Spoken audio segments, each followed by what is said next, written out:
Hi biologists! What we're going to look at today is how a muscle actually contracts. So we're going to remind ourselves first of all about the structure of a muscle. So here, this diagram here, we've got the muscle itself, then that is divided into bundles called fascicles. Each fascicle is made up of a group of cells or muscle fibres, and then within each one of those muscle fibres or cells we have myofibrils, which are made up of those two proteins, actin and myosin. So looking at these two diagrams, which we looked at last lesson, let's see if you can remember the names of the parts of the muscle. Okay, so the myofibril we're looking at here. See if you can remember the parts A to D. So pause the video and just jot your answers down on a piece of paper. Okay, hopefully you've had a chance to do that. So now let's look at the answers. So A, of course, is a sarcomere, which is one unit, one contracting unit within a muscle. B are the Z lines, and remember a sarcomere goes from Z line to Z line. Then we have part C, which is our light band, and that, remember, is made up of the thinner actin filament. And then we have part D, which is our dark band, which is made up of our overlapping myosin and actin. So hopefully you remembered all of those different parts.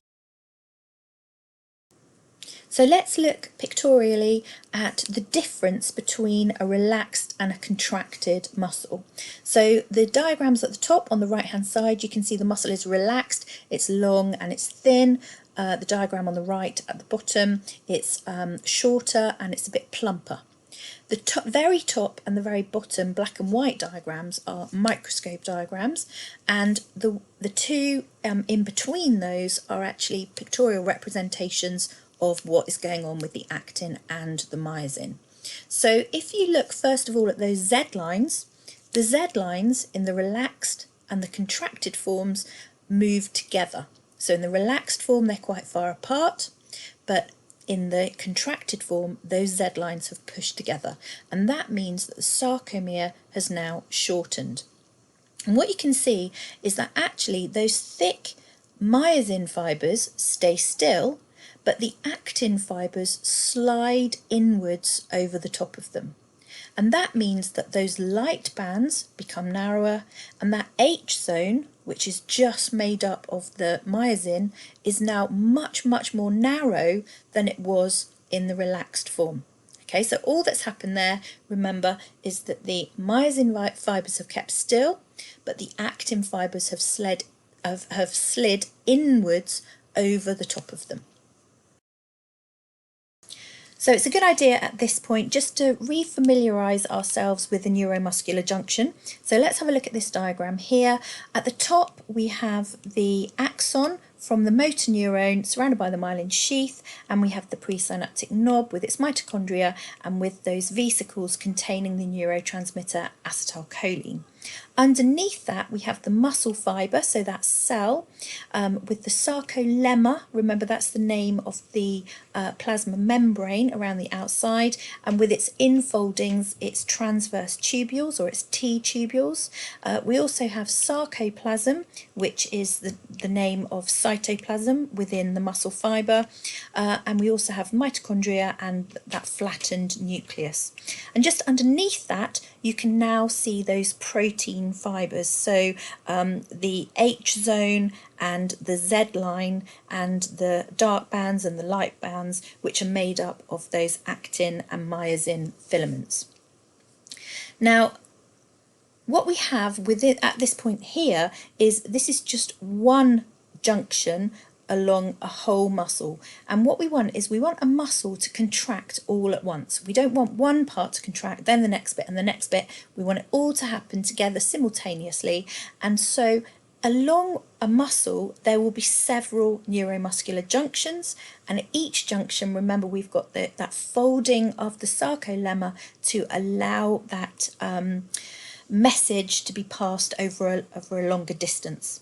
So all the muscle fibres that are supplied by a single motor neuron is referred to as a motor unit, and if we want to have a strong force when we're contracting our muscles, several motor units are going to be stimulated. If, however, we want a weaker force, we would only just stimulate a few. Now, remember what happens when that action potential arrives at that neuromuscular junction.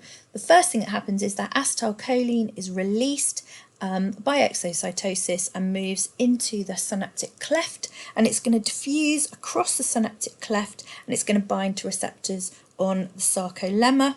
That's going to cause the sarcolemma to become depolarized, and it's going to cause calcium ion channels to open in the sarcoplasmic reticulum so that calcium ions then flood into the sarcoplasm.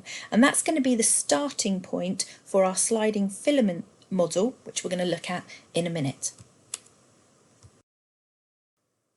So let's now have a look at myosin itself. So here we have myosin filament, and that myosin filament is made up of many myosin molecules bundled together. Each myosin molecule has got a myosin tail and a head. And when you hold those together, you can see it creates the filament with the head sticking out around the sides. And I like to think of it almost like holding a bunch of flowers, where you're holding the stems of the flowers, that represents the filament, and the heads, or the flowers themselves, would represent the heads sticking out around the edges. Now let's look at actin. So actin itself is represented by this yellow tube, and you can see that along the top of it we've got indentations, and they represent the myosin binding sites, where those heads would bind. Now in a relaxed muscle, the myosin is unable to bind to those binding sites because there's another protein, tropomyosin, which is blocking them, and which kind of, from this representation, you can see it runs across over the top of those binding sites, and so it prevents that myosin head from binding. And that is held in place by another protein, which is referred to as troponin. So now let's have a look at the sliding filament theory itself.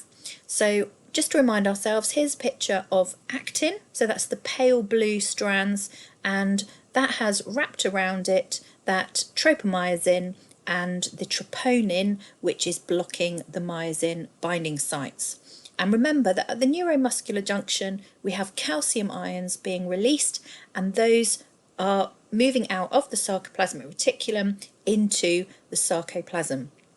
Those calcium ions bind to the troponin, and it causes the troponin to change their shape. So you can see here that I've changed the shape of the troponin from circles to triangles, and when that happens it actually pushes the tropomyosin out of the way. Okay, so those changed shape troponin molecules displace or push away the tropomyosin, and that exposes those myosin binding sites. So now our myosin heads are able to attach to those binding sites and form cross bridges. And what happens then is those myosin heads want to move to a lower energy position. So they actually shift from a raised position to a lower position, and as they do that, they slide that actin filament past them.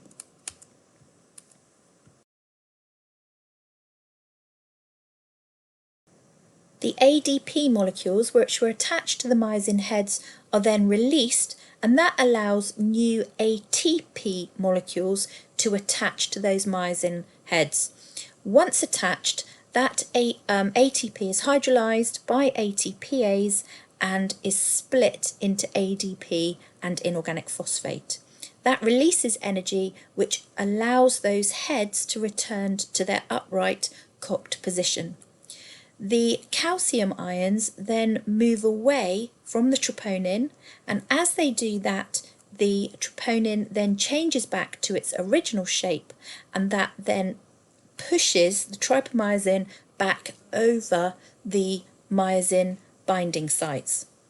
The calcium at this point here is reabsorbed back into the sarcoplasmic reticulum, ready for the next muscle contraction.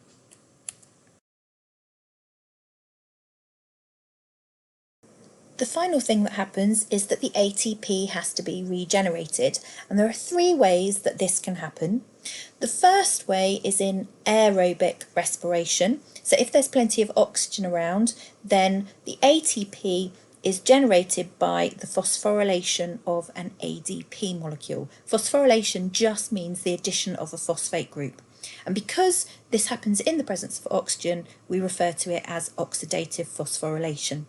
The second way is an anaerobic respiration, so that is if there isn't enough oxygen available for aerobic respiration to take place, then anaerobic respiration will occur, and that releases ATP in the first stage, which is called glycolysis. And the final stage, and this is only really for short bursts of energy such as a tennis serve, we can use creatine phosphate, which can be broken down into creatine and a phosphate group, and that phosphate can be added directly to a molecule of ADP. Thinking of a rowing boat is actually quite a good way to think about the sliding filament model. If you think about the oars as the myosin heads, so they are pushed down into the water, and that would be them clicking into place onto those actin filaments, and then they push the water past them. That's exactly the same as the myosin heads pushing the actin past them. So that is quite a good way to think about it.